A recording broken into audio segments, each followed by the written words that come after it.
I'm ballin', I run it up. The only thing that they running is out of luck. Won't settle for nothing but number one. Stay true to the game, boy, you know what's up. So cold with the game, I should be in the league. They doubting the boy, I'ma make them believe. Determined to give them everything they need. Even if I've been breaking bleed, man. All of my life's where I've been on a mission, man. All of my life's where I've been had a vision. I told them my dreams, but they never listened. So I had to stop wishing they had to go get it. And now that I'm up, I seen all haters plummet. And now that I'm ballin', I've been getting buckets. See me and my team, we've been causing a ruckus. Just know I'ma get it, that's the end of the discussion. All right, guys, welcome back to the Ruckus with Alex Himes. Today is a great day. I've got another big guest for us. Yes, it's the one and the only, the one man that's been back in the dog pound and is here again to cause a ruckus with me. That is the one and only Duane Everett, the shot doctor from ESPN Radio. Duane, thanks for coming back and causing a ruckus with me, man. How are you?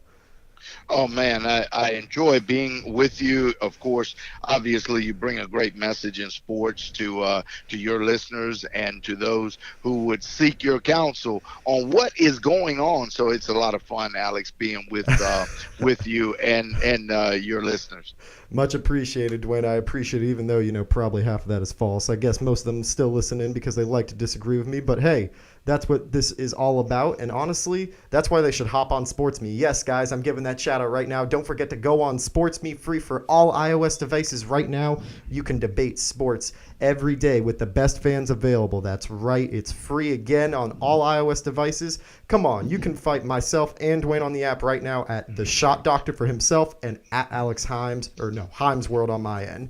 But without further ado, we got to jump right into it. Today, we're talking about the NBA and some of the big focal points. We have the Raptors and the Spurs shaking things up. Kawhi Leonard has been traded. The surprise trade occurred, and I still think that this one took me by surprise. But, Duane, I got to ask, who do you think won this deal when it comes clear, cut, and dry? Well, I think at the end of the day, there are two different measurements to place on this. I think Toronto was the winner overall because Toronto is already in a rebuild mode. They were looking for a rebuild, and they did that and proved that to us by making a commitment to changing their coach. When they changed Dwayne Casey out, at that point, they already told us they were in a rebuild mode. He was the coach of the year, but yet they decided that the team's inability, whether it was psychological or whether it was just based on talent, you can decide. I think it had a lot to do with the psychological misunderstanding of where they were as a talented team, and they allowed LeBron James to hijack one of the best years of any Eastern Conference team in a long time. We've seen that happen to other franchises over the time frame, as in Miami, LeBron did the same to the Hawks at one point.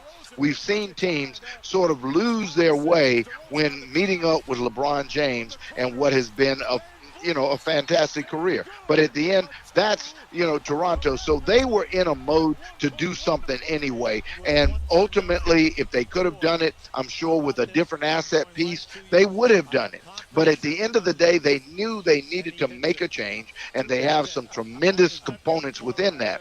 Now, secondly, to make it very short, San Antonio was very close to winner too, because they get an all-star player who at the time will fulfill the offensive void of a young man who is wanting to get out of your system, has made it clear that even at the consequence of a pay cut, that he would leave your franchise. So for that, they made a demand for at least an asset that could equal the offensive input that would at least allow them to build around or add to what is already still not a bad core of a competitive team, not yet a championship team.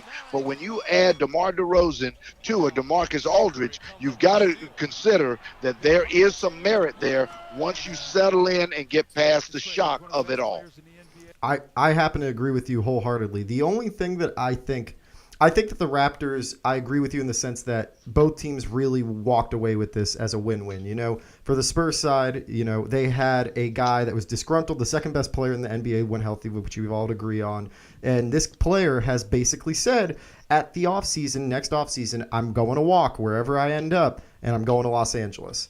And now They managed to get an all-star player in return for this guy. Not only that, they got Jakob Poeltl and they got a first-round pick. So they managed to secure someone who's on a long-term deal in DeRozan that's an all-star, like you said, that can come in and fill that offensive void left by him, and they get future assets. And now for the Raptors side, I actually think that they did a great job on this deal because, you know, they had to make a change. I completely agree with you with the whole Dwayne Casey thing. Once you fired Casey, you know, I think that called for a rebuild overall. I thought they were going to get rid of Lowry as well. And in fact, I think that probably Toronto should have waited to see what LeBron's free agency move was to make the decision whether or not to fire Casey or not, because the man proved that he can lead this team and do a great job doing it. That's why he already got hired and has the job in Detroit now. But here we still stand. And Toronto decided to make the move. They got the second best player in the NBA, and realistically, they didn't give up much to get him. Not saying that DeRozan isn't much, but it's kind of more so a one-for-one type of swap. You know what I mean? And with that, they took on the risk, though, that this man could walk in the offseason. Like, this isn't Oklahoma City where you have Russell Westbrook, who is a top 10 player and can convince a guy and Paul George to stay with them. You know, this is a guy who is the main guy now on that squad. He's now probably the second best player in the East behind Giannis. And I'm worried for Toronto that they're going into this with the sense that, you know, we could lose him at the end of the season. But between you and I would not be surprised if Toronto ships him out by the trade deadline and capitalizes either with Los Angeles or another team that he would be okay going with, and basically identifying, yeah, I'm going to sign there long term, and say, hey, look, I'm going to go there. I want to sign there long term. They ship him out to Los Angeles, and they start recuperating assets to where they can start maximizing this whole rebuilding effort. And on the other hand, let me give you a curve and throw you a different picture here. First of all, I do not think a healthy Kawhi is a second-tier player in the East to the Greek Freak. I think if in fact he is already rated as the number 3 player in all of the NBA, he can't be all of a sudden downgraded to number 4 or 5 just because he joins. Fair point. Yeah, you know, that would be a really tough optic to accept. But I will go with you in regards to regardless of equivocating them. But here's the point, that Toronto may be rolling the dice, but there's an economic leverage that they have. Do you realize that there was already a commitment on the part of the camp of Kawhi Leonard to take a pay cut, knowing that they left $221 million in the state of Texas when San Antonio was the maximum capacity that they could pay was $221 million over a 5-year period. Yeah. So he had already committed to accepting a trade anywhere else, knowing that he could sign somewhere else for $190 million. Well, now he's at his 190 venue. Do you realize next year's free agency, as a 1-year free agent moving with his tenure, he can only sign for a 4-year, $141 million deal. That means he has vacated $80 million to emotionally or for some level of principle-based concerns. He has vacated San Antonio to end up somewhere else, whether it be New York or L.A. He has left $80 million.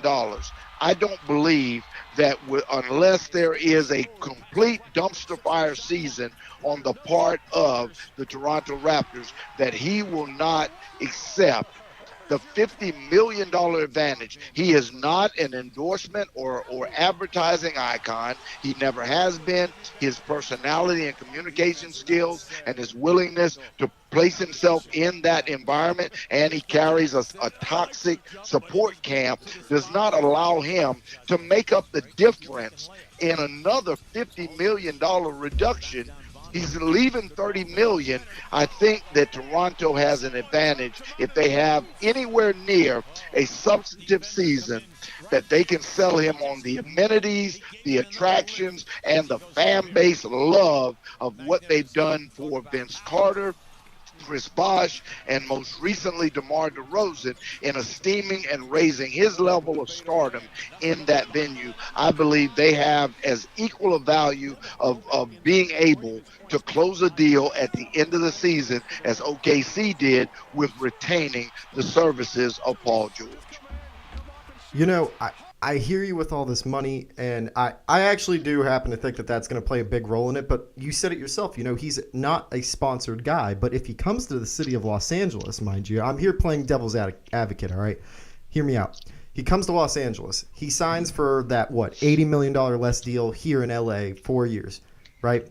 Then he goes around and gets a shoe deal. He gets advertising. He does stuff. And he can make that money up just as easily. Like, we talk about how LeBron James walked away from what the Cavaliers could have offered in a max offer. They didn't offer the max offer, of course, but they could have, and they could have given him that. And instead, he left to go to another organization in LA, signed that $154 million deal. But this man is going to make so much money in advertising, from films, everything else he does. Why couldn't Kawhi go out there and start doing some advertising, maybe get a shoe deal or something bigger once he gets to Los Angeles and make the difference up? You have to have personality. You have to have communication skills. You have to have marketability. You do not just place your name out there. If that was the case, would Major League Baseball have a problem with the greatest baseball player in modern day right now in playing in the market of Los Angeles with getting marketability on a guy by the name of Mike Trout? Would that be a problem? Who is bigger in their sport right now than Mike Trout? Compared to Kawhi Leonard, who has questionably a health issue with a quadricep, as well as a communication deficiency, as well as also the question of whether or not his camp can be worked with. Mike Trout, if he's not an icon just by his mere venue, then how can Kawhi Leonard all of a sudden, by his mere showing up in L.A., become any greater? And then when you're in a market where LeBron James is already sucking up the air, you think everybody else is going to dump a bunch of millions of dollars on a guy that LeBron James is already taking most of the air out of the room? Come on, think through the process. I don't see L.A. as being a great off-court venue for Kawhi Leonard. Eventually, I think there will be a great presence of people starting to realize that, you know what, we're in a great venue. We're in a venue where we can become large in life. We can suck the air out of the room, because L.A. is not the place that a Kawhi Leonard can suck the air that LeBron James is breathing. I never said the Lakers, though. It doesn't matter. I'm talking about the city of L.A. I'm talking about the venue of LA. We're not. It's the market. It's not the franchise. The Clippers will never have a greater brand than the Lakers. Oh, by regardless no means. of their win-loss. By no they means. will never have a greater. We're talking about the venue, and the venue of LA is not going to allow Kawhi to suck away the real substantive air that LeBron will control over the next 4 to 5 years.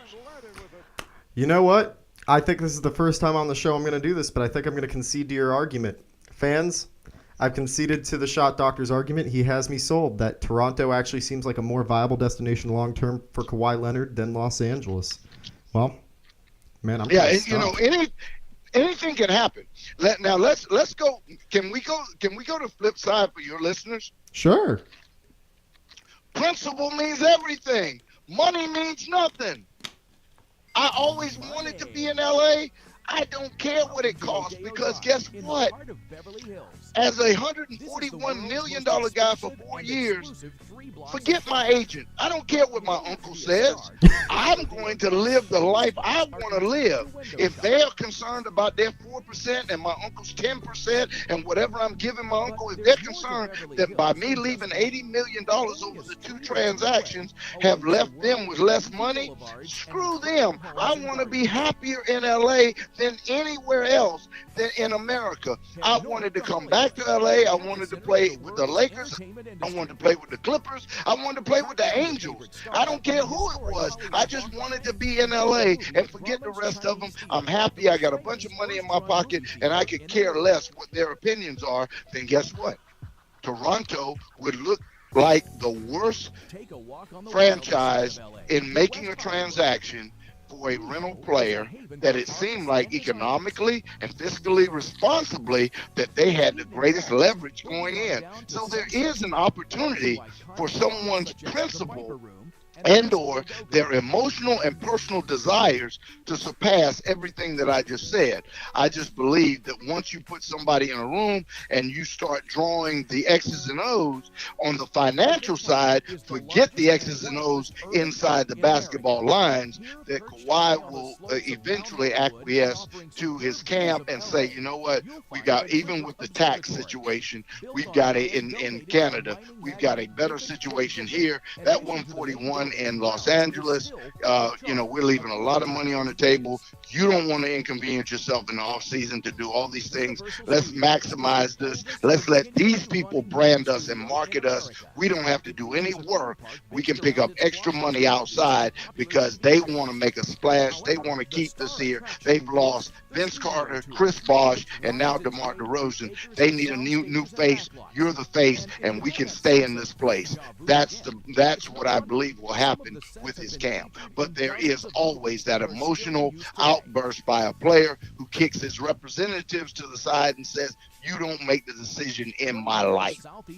See, I just don't see Kawhi being I think Kawhi is one of the most emotionless people on the planet, and regardless of what his family wants, his uncle, whatever the situation might be, I think he's going to choose, honestly, the situation that best fits him financially, just as we've been talking about. We've heard all these stories about how he drives his old Ford truck. He has coupons with him all the time. He's very much a fiscally responsible individual.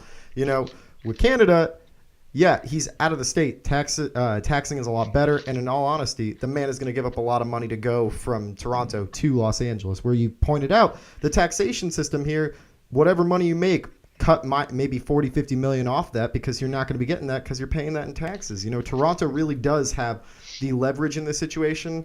I just hope that for what they're doing now, right? They took the same risk that Oklahoma City did with the Paul George situation. And I think that in this instance, this one's a little bit more risky than the Paul George one, because when Oklahoma City made that trade, in comparison to what they gave up, I feel like at the time, because we didn't know Oladipo's value, we didn't also know Sabonis's value, we thought it was a good trade for Oklahoma City. But in this situation, I feel like if Kawhi does leave, this is going to have a bigger repercussion and a bigger effect on the organization at large than it would in that other situation. And that's why I feel like they really need to make sure that this guy is happy. Yeah, but let me tell you this. Here's the value of that. They only have, and think about this, they grab, is Kawhi Leonard and DeMar DeRozan, is that an equal trade in your opinion? Are we talking talent? No,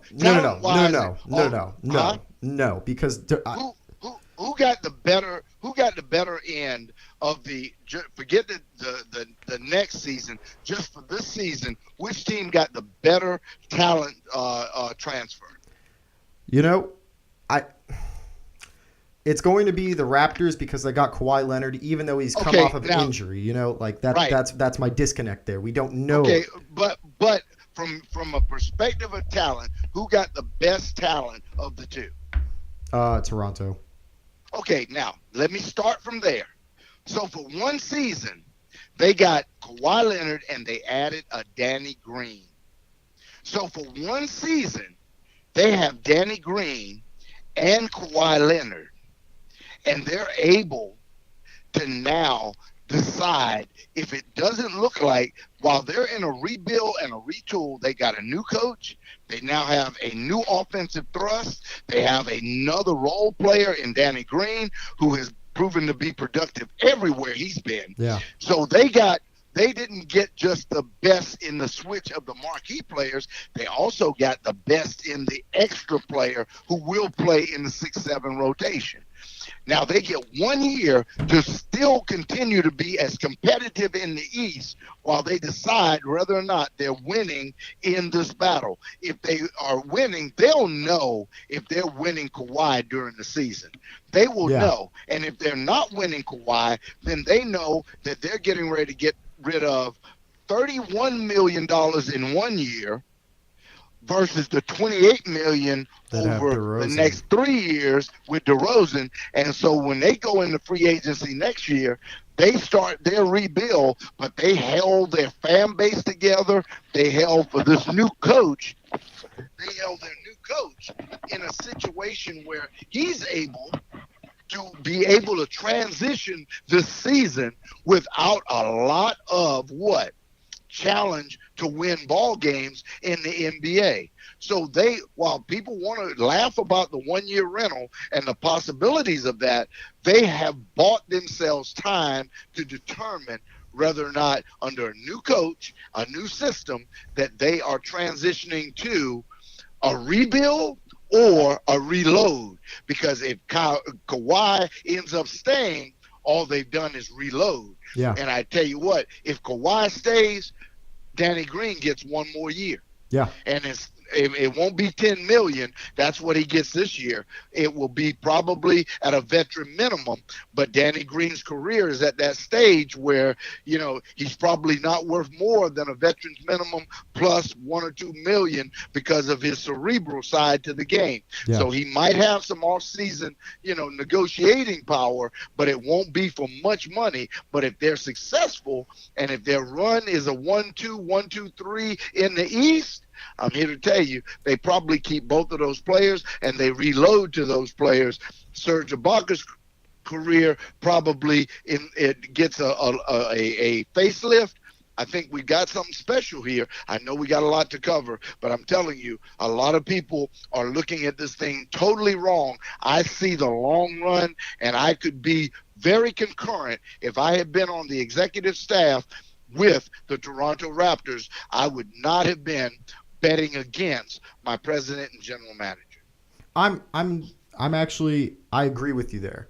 I think that the risk that they took in this instance is good because the team, although they traded DeMar DeRozan, like we pointed out earlier, when I meant swapping 1-for-1 talent-wise, I meant like player for player. You're trading one All-Star for another All-Star, right?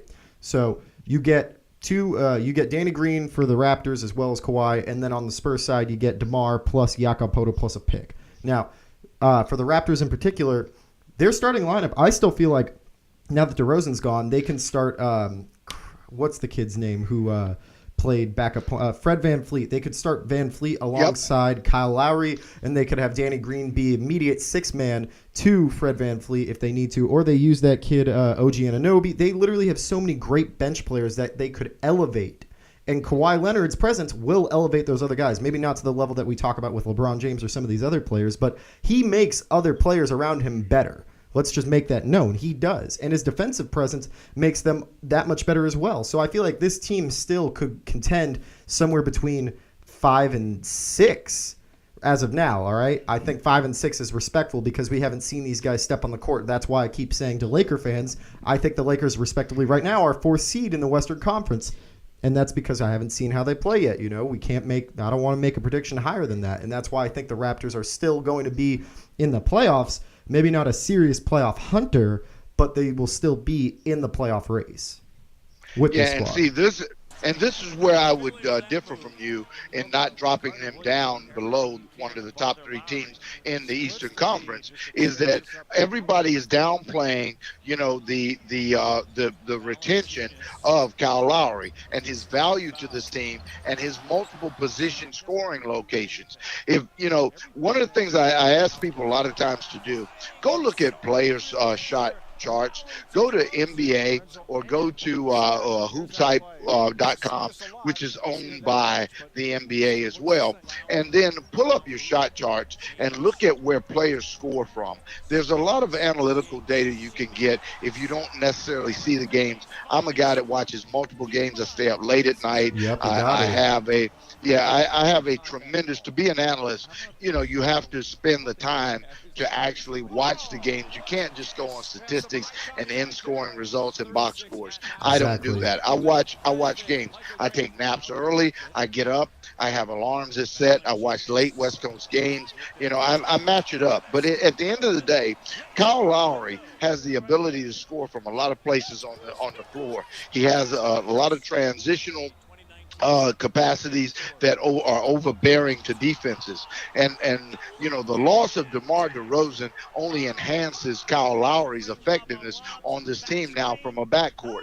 It's one of the same challenges I think you have in Washington right now. Every time you have these great backcourts, too often great offensive backcourts become an Achilles heel to an organization, because it's really great to have a great backcourt and a great scoring backcourt singular and a great scoring front court singular. When you can balance it from inside out and mid-range to long range, you have a lot better performance consistency than you do when you're scoring great in the post with two players, or you're scoring great two times in the backcourt, because there becomes a time when in actuality you lose the connection with the rest of the team. But it works a lot better when it's inside outside, that your balance of scoring. That's why I think San Antonio has a tremendous game, because they're picking up a tremendous perimeter and attack perimeter player going with an already semi-dominant post player in DeMarcus Aldridge. So they get a great advantage in getting a DeMar DeRozan. I think ultimately Kyle Lowry is going to prove to be even more effective and more talked about because of what this is going to create for him, because now the emphasis is not going to be on the backcourt. It's not going to be above the free throw line. There's going to be a balance, because Kawhi scores in those soft areas quite often inside the 14-foot range, from elbow in, short corners, and then attacking the glass. So now you've got a balance of where the defense has to concentrate towards. I think there's going to be a benefit to Kyle Lowry that nobody's taken into consideration. I see them still as a top 3 Eastern Conference team. And quite frankly, because it's Kawhi and because it's Danny Green, I think it's still the Celtics. I still like this team returning with Gordon Hayward and Kyrie Irving at least early, before either one of them breaks down. God forbid I'm wrong that either one of them break down at any time. But during an early start of the season, up to the All-Star break, I give the conference to the Celtics until they prove it wrong. But I think the number 2 team in the conference still remains the Toronto Raptors. All right, I was going to go into Carmelo Anthony real quick, but I want to talk about this actually. You got me riled up on this. So you're telling me that you have Toronto either second or first some point in the season, right? No, second or third. Second or third. No, I give the first half of the season to the Celtics. See, I don't even have Toronto in my top 4. I have Boston, Philadelphia, Milwaukee. I know. And I know. Okay. Well, yeah, I know, and that's why I wouldn't have said it if I had not heard what you said. I'm kind of surprised actually. I feel like. Well, here's my reason. My reason is this was the number 1 seed, the number 1 team, and unfortunately, a lot of people forget they didn't lose Kyrie. Boston didn't lose Kyrie until 23 games into the season. They lost him. At the end of the season. No, They had him for 50 games. They had him for 50 games. Okay, so 32 games then. But at that time, Toronto was still leading. They were leading with a slim margin. It got broader after he left. But here's my point. Tell me where the other teams got better other than postseason experience based on what this team has just done with the offseason, adding Danny Green and Kawhi Leonard. Take DeMar DeRozan off that roster, but I cancel that with Kawhi, and then I add a Danny Green that gives them tremendous depth. He's almost like analogetic to now Toronto for him coming off the bench. He is just as equal as Iguodala coming off the bench for the Golden State Warriors. Okay, this is so much to unravel right here. Toronto has a new coach and new offensive system. They got rid of what was the focal point of their offense. They're integrating a new focal point in their offense. They have a lot of work to do. That's why I can't put them in my top 4. Period. I got you. I understand. And then with the other stuff, how you said, how did everyone get better? Milwaukee now, in particular for Milwaukee, because I'm very high on Milwaukee this season, Jabari Parker is no longer there. And I emphasize this point in particular because Jabari Parker is a ball-dominant guy. He needs the ball to be particularly useful and have a high usage. He is a great player. That this is not taking away from it at all. But now that he's not in the offense, the focal point now becomes truly Giannis Antetokounmpo with 1B or second pick, then going to Chris Middleton, and the third wheel is Eric Bledsoe. They have a set. There's no longer a question of who's going to be in charge or who's the ball dominant guy or whatnot. It's kind of like when you have Carmelo on the Thunder, you have a guy that's a ball dominant player and that needs the ball to be effective, but he's not getting the ball in his sweet spots, or his usage isn't the same because they don't know how to use him. Now the offense can really be flowing through this guy, and I think that now they have this coach brought in, and they brought in a good coach. They will have a fluid system that'll lead them to be third in the East. I mean, look at how they were on pace to be high seeded last season. And then number 4, you have Indiana. We can't forget Indiana. Actually, I could go flip-flopping 3 and 4 between Indiana and Milwaukee. I'll give them that. Indiana has gotten my respect, especially Victor Oladipo. I can't knock him, especially for the season he had. So when you add all this up, like, to me, it just doesn't seem like Toronto can fit in the top 4 period just because of everything else that's gone on in the conference, not to mention what's going on with them. Okay, let me suck the air out of you. You use one new coach at Milwaukee to be a positive plug, and then you use the new coach at Toronto to be a negative concern. No, they had the coach though in the season though for Milwaukee. They had him for part of the season, and things were working out. But either way, I cancel those out. I also mentioned the fact that they didn't, the ball dominant side, they lost that, and it still didn't do anything for them to improve to get to, they didn't get to the Eastern Conference Finals. Who are we talking about? Who are we talking about now? We're talking about Jabari Parker. Okay, so we're talking about Jabari Milwaukee. Yeah, right. So on that side. So in the end, when you look at the other side of the ledger, and when you start talking about Indiana, Indiana was a matchup issue, because guess what? You didn't have at Cleveland. You had no defenders. Indiana is not as good as everybody wants to raise the esteem level. Oladipo is a great player. I love him. I loved him out of Indiana, and I think he's a great player, and I think he is difficult to defend, and he is. And when you look at everyone who needed to defend him, couldn't defend him, wasn't prepared to defend him, and quit on defending him. However you want to look at it, he was a matchup nightmare for Cleveland. So that raised their level. But what did they do during the season when they played against other teams that had? What did they do against Boston when he had to go up against somebody like Marcus Smart, and other players? Yeah, he abused Cleveland because Cleveland has never been, since LeBron has assembled this team, they've never been a defensive stalwart that any of us can put any stock on or put our reputations on. So their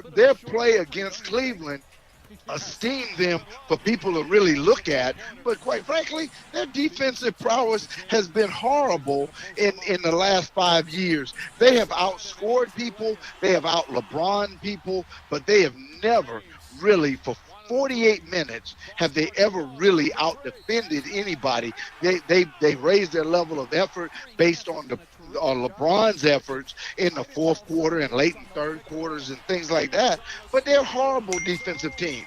So to use them, and I hear a ding, then I will say, I'm not ready to buy into Indiana as anything other than the 4-5 team in the East, and I don't think that's going to change just because of what they did against Cleveland. Cleveland's not a good barometer. Okay, going back to that point with Indiana. Indiana's record against Boston last season was 2-2. The Celtics winning the last 2 games at the start of the new year. And last season, they have consistently raised their win total since the famous Paul George season where they went up against Miami. They were at one point 45-37, and then they took it down. They were at the same level, though, in the 7th in the conference at 42-40, and then last year they were at 48-34. I think this year, with another year under their belt, they are going to get better, especially now that LeBron's gone. I feel like the competition, of course, isn't going to be as strong because he's not there, but the competition level is more leveled out, so there's going to be more competition within the conference. You know what I mean? And I think that Indiana is not a team to sleep on. I just got to tell you. I think Indiana is not a team to sleep on, not a team to knock, and I think that this is a team that is definitely a lock for 3rd or 4th in the Eastern Conference. Do me a favor. Could you check and see what was their record against? Let's just take the one team that drew this discussion before we move to your other topic. What was their record against Toronto? Against Toronto. The record against Toronto last season. Last season, their records were the Raptors won 3 games. The Pacers won the last. Okay, so they were 3-1 against the Raptors. Imagine that, because you know what? The matchup was a lot better because the Raptors had a better defensive philosophy. They had a more front court dominant capacity. Lowry is a defensive guard as well as an offensive guard, and so when you look at that, again, the offense in Indiana starts from the backcourt. And let's face it, from a defensive perspective, you go back to Cleveland, you go back to so many teams, but just Cleveland, which raised the prominence of, and you look at all the things that went on. At the end of the day, I'm just telling you, Indiana is a good team. I'm not taking anything away from them. I'm just saying, you had Kawhi Leonard and Danny Green. There's no way you take Indiana with no major acquisitions that they're all of a sudden, a better team than the Toronto Raptors. I just can't see that unless you want to devalue the value of Kawhi Leonard. And then you add Danny Green and just look at his career. You can't overlook this guy's cerebral as well as efficient career. And he's not in the mix because he's not marquee. But you have to look at his effectiveness since from college to the professional level, there's never been, other than an injury-laden year one, that he's not been an efficient basketball player as starter and or as a bench player. All right, guys, you heard it here right now. So go ahead and hop on SportsMe right now and battle Duane on this topic at Theshotdoctor, because clearly I think I'm going to win this one, and I'm going to debate you after this show on that one in particular on SportsMe, because I need to get the fans' take on this. There are a couple points that I want to address before we get off of here right now. All right, so you mentioned the Celtics being second in the NBA. I think that I completely agree with you on that, solely because the Celtics this season were respectfully second in the Eastern Conference overall, but without Kyrie Irving, Gordon Hayward, and I'm going to count Daniel Tyson this one because he was out for a season-ending injury, only because of that much, but they were able to not only push Cleveland to a 7-game series without 2 of their proven veteran starters, who are basically their 2 best players on paper when going into the season, what we thought. They proved that their interchangeable system is on par with what the Warriors do in a sense of talent. Like, they can put any dudes out, any of those guys on the roster out there and ball with the best of them. So I think second in the NBA overall is very accurate. The Warriors, I will never discredit them. They are the top dogs right now and will be for a couple of years. Now, with the Houston situation, I want to ask you, I think Houston's going to take a step back this year regardless, because they lost Ariza and they lost Luka Bahamute. And yeah, Trevor Ariza is a very impactful player that they lost. Whether we want to count it as seriously as most people do or not, look at what his value was with the Lakers. His value has still retained itself in the sense that he's a 3-and-D guy. He can spread the floor. He's a big dude. He can rebound when needed. He will be missed very much so in Houston, which leads me to my big point. Do you really think that Clint Capella is a $100 million man? I don't think he's a $100 million man at any other franchises of contenders. But I think he brings the skill sets under the youthful movement that has been extended for expending money. It didn't help that Zach LaVine signed the contract that he signed, because it actually raises the value of certain players that in situations have tremendous greater value. Clint Capella brings a greater value than a Zach LaVine. So when you measure that and you put that on the table, you start to look at the conflicting negotiation strategies that start to come into play. But you asked me a question, do I think? No, he's not a $100 million player, but there are a tremendous amount of max contract players. I don't think that are max contract players. There's guys making over $20 million a year that I will tell you, to me, are $10 million in the economy of scales of this league, are $10 million players, but they make 21, 22. There's a lot of guys. Right. Is Schroeder a $15.5 million player? Hell no. But that is what he makes, and that's what had to be dealt with, was an aged, player of the magnitude of Carmelo Anthony? Should he be making $28 million a year at his slow step period, at a period where now everybody's trying to find a way to at least evaluate the idea of having him on your roster, a guy that can still get you some spot up threes, some spot up mid-range jump shots, and could really be a great, 15, $16 million, a minute guy, at how many millions? Well, you'll find out what his value is, because he's got $28 million that's going to get stretched and paid by Atlanta, but he's going to get paid at a mid-level or a veteran's exception level. So at the end of the day, that's what his real value is. But he's got $28 million on the books. So no, Clint Capella is not a $100 million man, but on the market that they have created, guess what? For Houston, he's a $100 million man. He's a $100 million man. For LA, if LA wanted to do it, they would add a great rim protector, a great rebounder, a guy that would get second opportunities for an offense that has LeBron James in it. If you can pay for a 5-year deal, $16 million to a Tristan Thompson, you're going to tell me that's a $90 million deal, or an $80 million deal.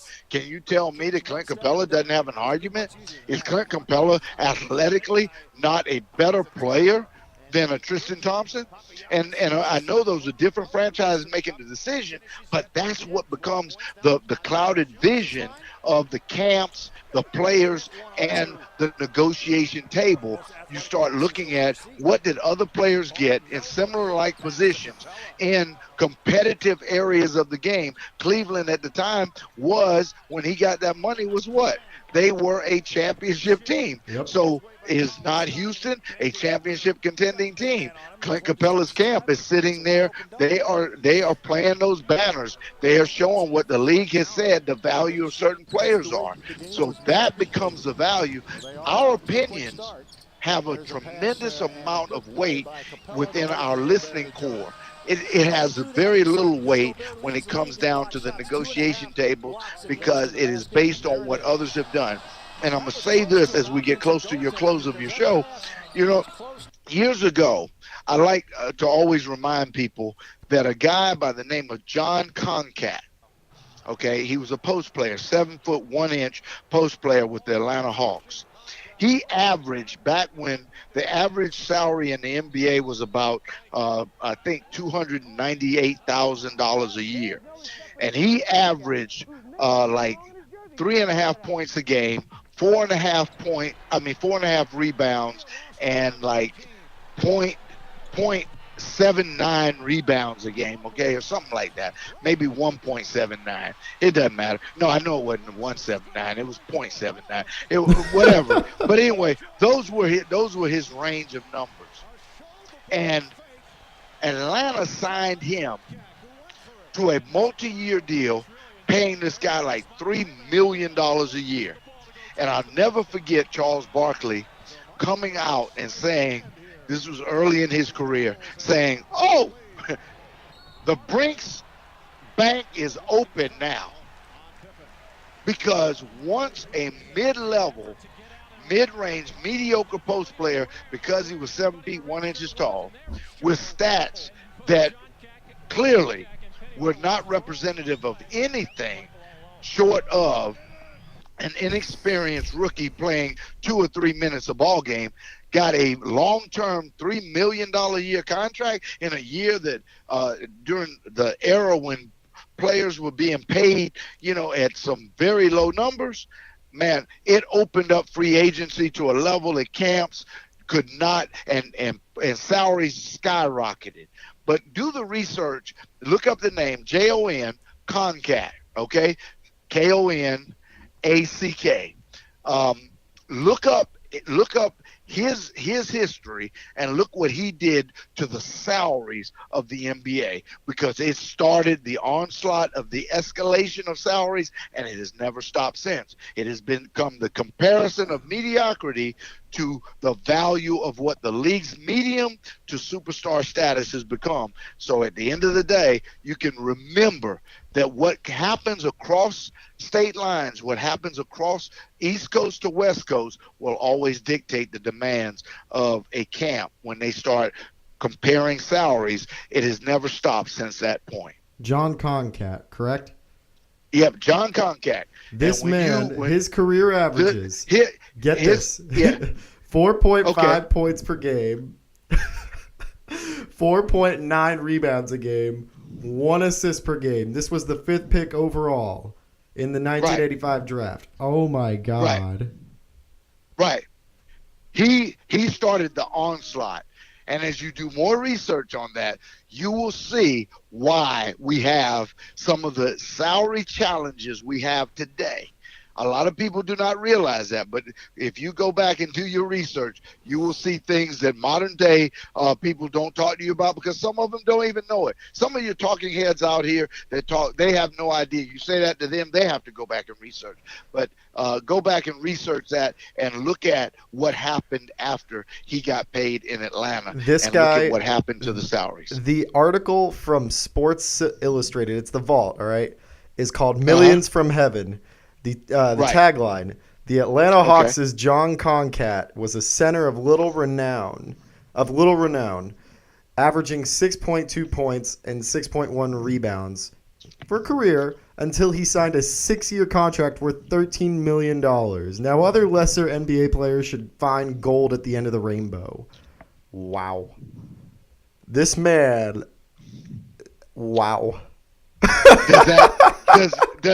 Does that bring some realization to your understanding of what negotiations about now? Oh yeah, I mean, look at what Dante Exum got. This man has had torn ACL, and he didn't get to even play much. This guy signed a 3-year, $33 million deal, and that was supposed to be what set the standard for Marcus Smart's deal. And I'm sitting over here thinking, I've loved watching this guy Dante Exum play, but hell no, he is not worth $33 million even over a 10-year basis yet. Right, but now you see from whence the concept came, and it has never changed, because once one franchise chose to establish the mark, then all other franchises were subject to the negotiation of representatives who realized that, you know what, we have comparative averages, and that's what goes on. That's why the NFL very quickly went to average position salaries and producing that information to the general public, because what they didn't want to happen was for aggregate salaries to be negotiated for different positions based on someone or some individual franchise's valuation of their own player, or a player that they wanted in free agent. So that's why the league went very quickly to giving you average salaries per position and putting that out in the public and letting that become the optic, so that they can control the narrative on the negotiations, leading right into now 15, 18 years later, for them to look at it from a standpoint of situations just like what has gone on with the Steelers and Le'Veon Bell, because Le'Veon Bell wants to compare himself to wide receivers and all other offensive threats, because he wants to say he's as important offensively as quarterbacks, wide receivers, and running backs. So he wants to be blended into the value of that. He doesn't want to be isolated, as a running back. I catch, 60 to 85 balls a game. So I'm as valuable as a wide receiver, as well as, I carry the football as well as the average running back. So because of that, I need to be considered, in a blend of both. And ultimately, quarterbacks are able to excel because of me. So I want to be considered in the mix of all. And he has a great argument. But the league and the standard of negotiation and the way that the franchise tag is set up what? By position. And so for that reason, he's not getting his valuation considered by what his overall value is. It's by what your designation is. And a guy like John Koncak setting that trend in the NBA started something. And I tell people all that time, and I'm glad you did the research, because now you can see ultimately what happened to the NBA to become so imbalanced in their thinking a lot of times. And that has never changed. And you can never change. You'll never be able to dial that one back, except by, having 3 or 4 years of failed one and dones and or high school players coming out. Until that happens, nothing else will change the negotiation pattern going forward, until we have a series of years where one and dones, or eventually when it's straight high school players coming out, that we have what y'all call tremendous bust, or tremendous, deficient decision making about drafting those players over other veteran college players. Until that's a failure, you're going to continue to have an inequitable demand for money as early as these guys can get it, because these rookies coming out, see, that's the other side of this.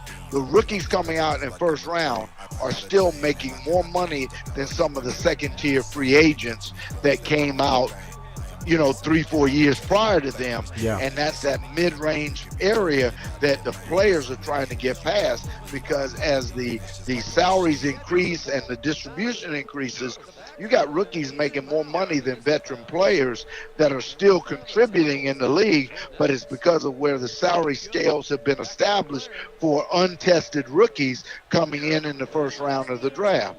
So that is why a lot of these players continue to demand their money, because they know that, hey, these franchises, some of them are willing to suck it up and try and run through a rookie's development while basically using up their best years, and then they come in their third contract, and the best they gonna get in the third contract is what? Nowadays with the youth movement, veteran minimum. Yeah. So guys between rookie contract and between that middle portion of their career before they get to the next long-term contract, which is their final, they want to capitalize, because otherwise the young guys are going to come in with less talent, but more, maybe more potential or equal potential or just potential, and take away their funds. And then their next contract period is going to be the year that they're considering themselves veterans. And most of them at veterans are 28 to 31 years old, and they're getting veteran contracts that are paying them $3, $4, and $5 million, while guys coming in and prove themselves are getting $13, $14 million a year. Yeah, no, I'm with you. And you know what? You are 100% right on that, and I'm going to leave you with 2 notes because of it, all right?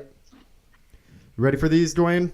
My two notes to you are, Le'Veon Bell should be paid as a wide receiver, not a quarterback, but he should be making money comparable to someone like Antonio Brown. That's my opinion.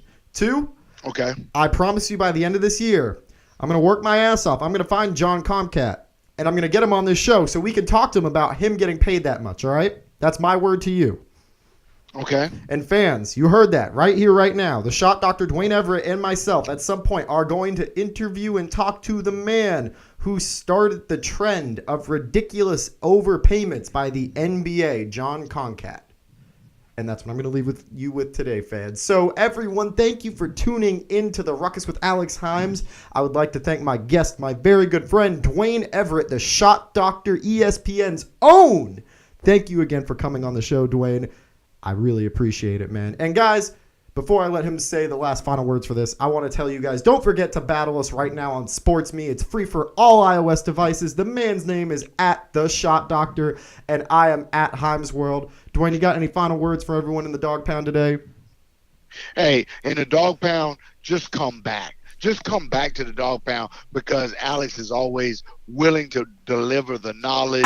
I'm just blessed to be in the mix with him, and definitely join us on SportsMe. We have a lot of fun. Thanks a lot, Alex. It was a lot of fun always, and have me on whenever you find the spot within your gracious production, inventory of talent. Yeah, bring me in anytime. Duane, you always know you already have a standing invite to the Dog Pound with the Ruckus. Again, everyone, thanks for tuning in. And now that I'm up, I seen all haters plummet. And now that I'm ballin', I've been getting buckets. See me and my team, we've been causing a ruckus. Just know I'ma get it. That's in the discussion.